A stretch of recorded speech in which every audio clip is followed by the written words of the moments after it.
కూటమి ప్రభుత్వం అవినీతి అక్రమాలను ప్రజల సమస్యలపై ప్రశ్నించే నాయకులపై అక్రమ కేసులు బనాయించి బెదిరించాలని ప్రయత్నిస్తుందని, ఆ తాటాకు చప్పులకు ఎవరూ భయపడరని వైఎస్ఆర్ కాంగ్రెస్ పార్టీ యువజన విభాగం రాష్ట్ర అధ్యక్షుడు, రాజనగరం మాజీ ఎమ్మెల్యే జక్కంపూడి రాజా స్పష్టం చేశారు.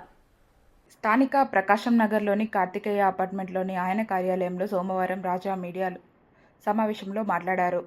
శ్రీకాకుళం నుంచి చిత్తూరు వరకు కూటమి ప్రభుత్వానికి వ్యతిరేకంగా మాట్లాడిన నాయకులపై ఎన్నో అక్రమ కేసులు బనాయించి జైళ్లకు పంపిస్తోందని ఆరోపించారు.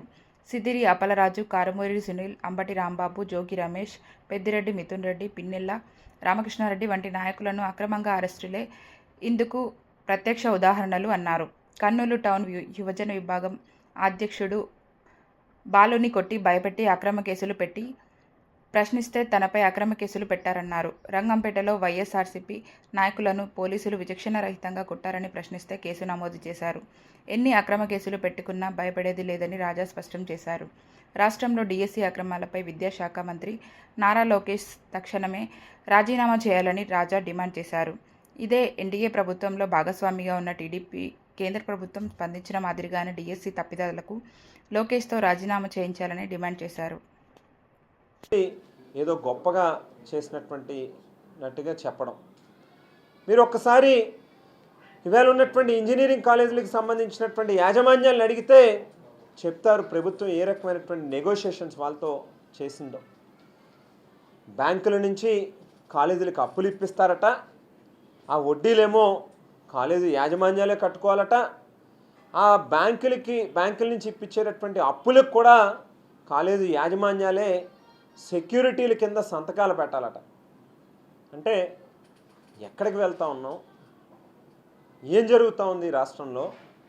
దాదాపుగా 5 సంవత్సరాల కాలంలో మేమేదైతే పేదవాడి కోసం చేసినటువంటి అప్పు అవేళ దాదాపుగా 2,70,000 కోట్ల రూపాయలు పేదలకి వివిధ సంక్షేమ పథకాల రూపంలో పంచిపెడితే గగ్గోలు పెట్టారు మీరు.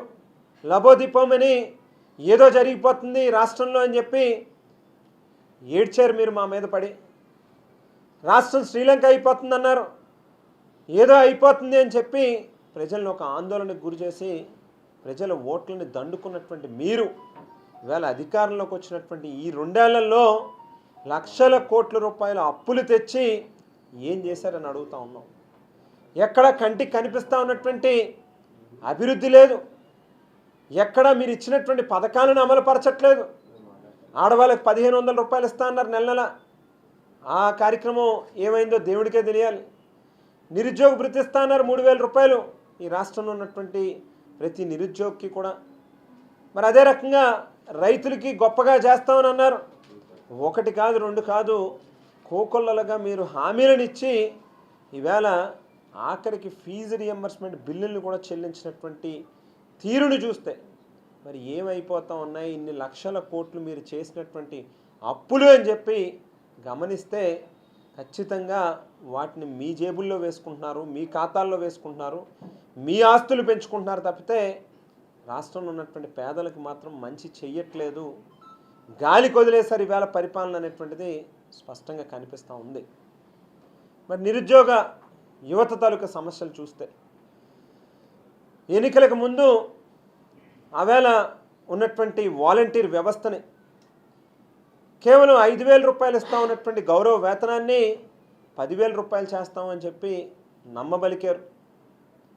ఎన్నికల అనంతరం వాళ్ళకి నెత్తి మీద టోపీ పెట్టి చెవుల్లో పువ్వులు పెట్టి ఇంటికి పంపించారు అందరినీ. దాదాపు 2.5 లక్షల మంది యువత